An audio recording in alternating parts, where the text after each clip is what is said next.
যে মানুষের ভিতরে মনুষ্যত্ব নাই সে কখনো ন্যায় অন্যায় বোঝে না।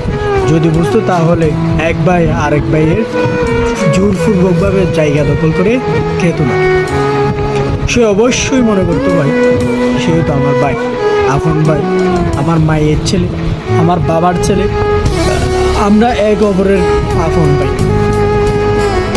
তাদের জায়গা সম্পত্তি সমান অধিকার পাওয়ার অধিকার প্রত্যেকের আছে। যে মানুষের ভিতরে মনুষ্যত্ব নাই সে কখনো ন্যায় অন্যায় বোঝে না। যদি বুঝতো তাহলে এক ভাই আরেক ভাইয়ের জোরপূর্বকভাবে জায়গা দখল করে খেত না। সে অবশ্যই মনে করতো ভাই সেও তো আমার ভাই, আপন ভাই, আমার মায়ের ছেলে, আমার বাবার ছেলে, আমরা এক অপরের আপন ভাই। তাদের জায়গা সম্পত্তি সমান অধিকার পাওয়ার অধিকার প্রত্যেকের আছে।